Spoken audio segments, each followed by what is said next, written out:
Students, welcome back to our channel. आज के इस वीडियो में हम 12वीं वालों का जो इंग्लिश है उसका समरी राइटिंग देखने वाले हैं। लास्ट वीडियो में मैंने माइंड मैपिंग एक्सप्लेन किया था। क्वेश्चन नंबर 2A में A, B और C 3 क्वेश्चंस आएंगे। A आपको नॉन टेक्सचुअल अनसीन पैसेज रहेगा जो आपको सॉल्व करना है 12 मार्क्स। उसके बाद उसी पैसेज की समरी लिखना है 3 मार्क्स और फिर माइंड मैपिंग करना है 3 marks, total 18 marks. Mind mapping explain कर चुकी हूँ। आज के वीडियो में बी पार्ट समरी राइटिंग हम देखेंगे। उसका एक एग्जाम्पल मैं आपको सॉल्व करके बताऊंगी और उसके रूल्स सारी चीज़ें मैं बताऊंगी। तो आइए शुरुआत करते हैं। समरी राइटिंग में कुछ चीज़ों को, कुछ रूल्स को आपको फॉलो करना है। सबसे पहला रूल है कि आपको 2 बार पैसेज अच्छे से रीड करना है, उसके बाद पैसेज को समझ लेना है और फिर समरी राइटिंग ओन लैंग्वेज में, ओन वर्ड्स में करना है। यहाँ के सेंटेंसेस कॉपी पेस्ट नहीं करने हैं और एग्जाम्पल्स भी जो इसमें दिए रहेंगे वो वैसे के वैसे हमें नहीं लिखने हैं। इसको समझ के ओन लैंग्वेज में। और इसका लेंथ, फॉर एग्जाम्पल अगर ये 18 लाइन्स का पैसेज है तो आपको कम से कम 6-7 लाइन का समरी लिखना है, 1/3 कर देना है। 1/3 समरी रहेगा आपका, वो ध्यान रखना है। और फिर आपको टाइटल भी लिखना है, मतलब पैसेज समझ के ओन लैंग्वेज में समरी राइटिंग होगा। तो आइए शुरुआत करते हैं, पैसेज को पढ़ेंगे। To read a lot is essential, ये रीडिंग के बारे में पैसेज है। बहुत सारा, लॉट मतलब बहुत सारा पढ़ना ज़रूरी है। It is stupid not to venture outside the examination set book और text book you have chosen for intensive study. तो ये स्टूपिडिटी होगी कि आप सिर्फ एग्जामिनेशन के लिए टेक्स्ट बुक या सेट बुक्स ही पढ़ते हो, इंटेंसिव स्टडी ही कर रहे हो, तो ये गलत बात होगी। इसका मतलब क्या है कि आपको एक्सटेंसिव एक्स्ट्रा बुक्स भी पढ़नी है। Read as many books in English as you can, जितनी हो सकती है इंग्लिश लैंग्वेज की बुक्स को पढ़ो। Not as a duty but for pleasure, as a duty नहीं कि मेरे को पढ़ना ही है इसलिए मैं पढ़ूँ। आपको पढ़ के उससे खुशी मिलनी चाहिए, प्लेजर मिलना चाहिए। Do not choose the most difficult books as possible, और डिफ़िकल्ट बुक्स का चॉइस मत करो, क्योंकि डिफ़िकल्ट बुक्स पढ़ते वक्त क्या हो सकता है, आपको कुछ समझ में ही नहीं आएगा और आपका रीडिंग का इंटरेस्ट ख़त्म हो जाएगा। Choose what is likely to interest you and be sure in advance, और आपको ऐसी चीज़ें चूज़ करना है रीडिंग के लिए जिसमें आपको इंटरेस्ट हो और आपको एडवांस में ही वो चीज़ें पता होनी चाहिए। That is not too hard, मतलब हार्ड डिफ़िकल्ट चीज़ों को सिलेक्ट नहीं करना है। You should not have to be constantly looking up new words in the dictionary, आपको बार बार डिक्शनरी खोलना नहीं है न्यू वर्ड्स के लिए।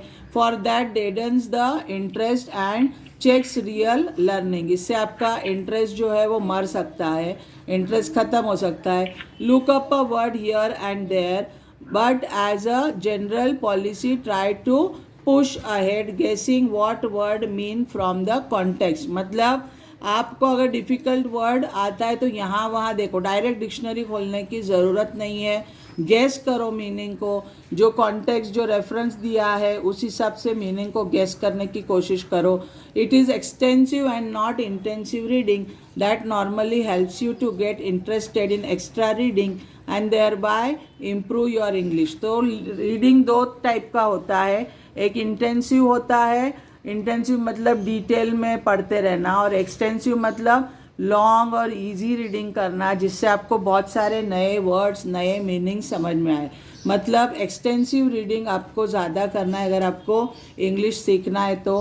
As you read you will become more and more familiar with words and sentences patterns you already no.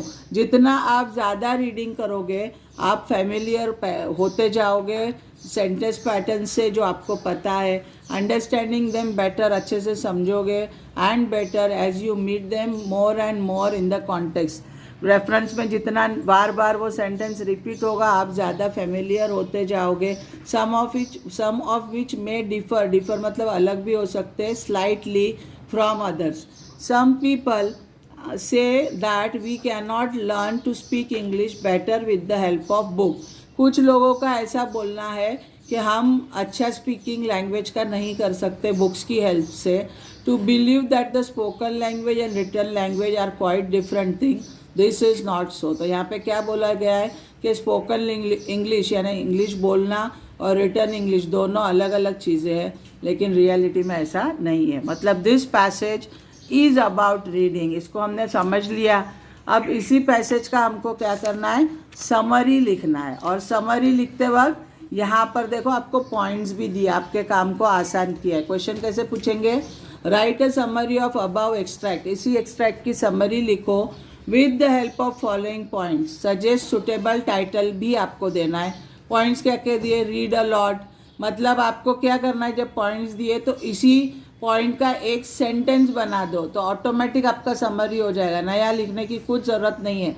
एक एक पॉइंट को लेते जाओ और उसी का सेंटेंस बनाते जाओ। रीड अ लॉट, फिर आउटसाइड द टेक्स्ट बुक पढ़ो, फॉर प्लेजर पढ़ो, avoid difficult books, read interesting one, avoid dictionary, guess meaning, extensive and not intensive reading and different opinion, ये पॉइंट्स दिए।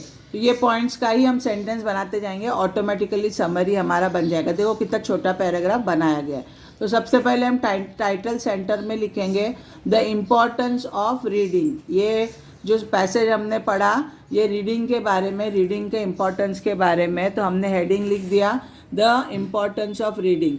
Now we will start. First point है read a lot, तो reading is essential, we must read not only text book but also other books, हमें सिर्फ text books नहीं पढ़नी है, other books भी पढ़नी है।